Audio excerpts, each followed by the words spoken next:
Britain's most successful track athlete and four-time Olympic champion, Mo Farah, joins me now. It's good to see you this morning. Look, I know you're gearing up for Saturday when you're doing your first 10,000 race for what, very nearly 4 years. Is that nerve-wracking? Yeah, it's quite nerve-wracking, but it's something I've really enjoyed over the years, and having tried the marathon and coming back, I guess, one last time, give it a go, and I guess I'm hoping it ain't going to be easy, but defend my title and see if I can make my country proud one more time. I mean, it would be quite... I'm no athlete, but it'd be quite something if you didn't get picked for the Olympics, wouldn't it? No, there's a lot of youngsters coming through. There's a lot of, in terms of 1,500 metres, 800 metres. There's a lot of youngsters who's 3 or 4 or even 5 people got qualifying time. So I think in generation it is changing, and my aim, particularly if I can see my fellow athletes or younger athletes coming along and filling that potential of what I did for many, many years. It's just nice to see. But at the same time, even myself, I'm not finished yet. I want to give it one more go and see what I can do, and hopefully can, go out there and all you can do is do your best.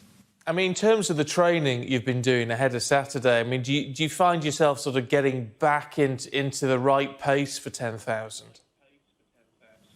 Yeah, I'm getting there. Me and Gary, like my coach, we've been working hard for the last, 3 years together. And things are moving forward, and I think the most important thing in general is somebody to understand you and see what works for you and what you've done in the past. And I guess I haven't been too bad over the marathon because I ended up still running British record, European record.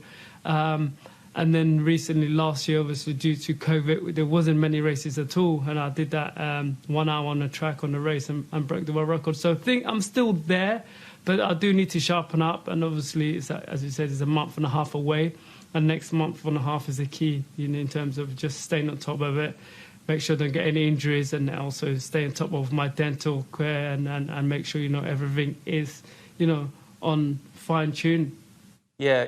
I mean, in terms of discipline, switching between 10,000 and marathon and back again, I mean, is it quite a different discipline? Yeah, it's different. I would say it's definitely different and difficult in a way, because often, as an athlete, you obviously watch me over the years, and even myself, I went from 3,000, 5,000, 10,000, and then from there, that's like track events, and then when you go to the marathon, it's 26.2 miles on the road, which is much longer. So you have to be able to stay in there for longer, if that makes sense, and still kind of run decent times, still run fast times. So it is different. And now I've actually come back to more of a faster stuff, speed stuff more, so we can fit in with the track, the 10,000. Well, look, I mean, I know you want to get to Tokyo. I know you want to defend that title. But are you concerned because of the whole pandemic situation? I mean, and what's happening in Tokyo? I mean, the figures there are pretty good, but obviously the vaccination figures are very low, and there does seem to be some concern. Yeah, no, definitely. There's a lot of athletes who are concerned. Who obviously will go to the Olympics Games, and as an athlete ourselves, it's a once in a lifetime. I was lucky enough to be able to get the experience from London 2012, Rio. So I've got that, but the other athlete is always thinking, and I think sometimes in life, if we overthink and make it harder, it comes more hard and it weighs on you harder.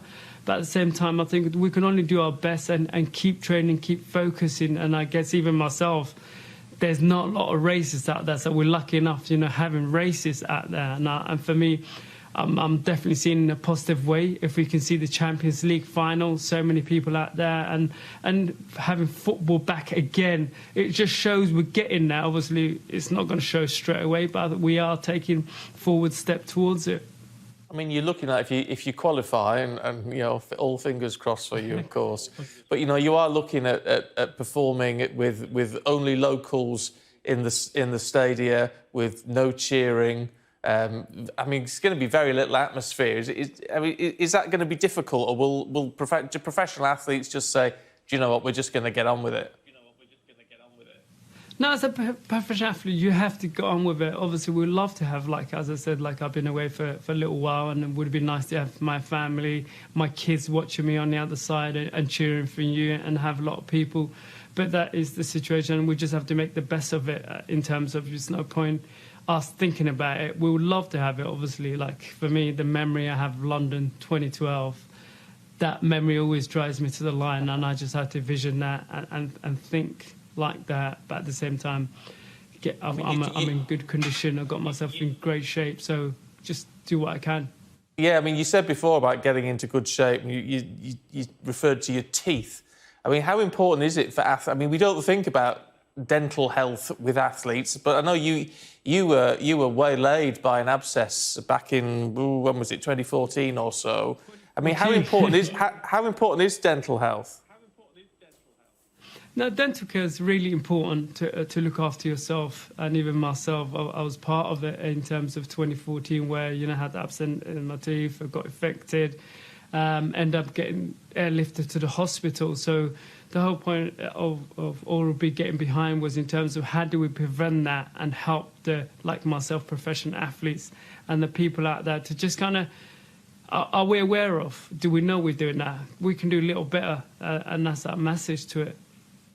Yeah. Look, as one professional sports person, can I ask you to reflect on another? And yeah, you'll have seen all the headlines about Naomi Osaka. You know, she doesn't like to do the news conferences. She says she feels exposed and vulnerable in front of the media.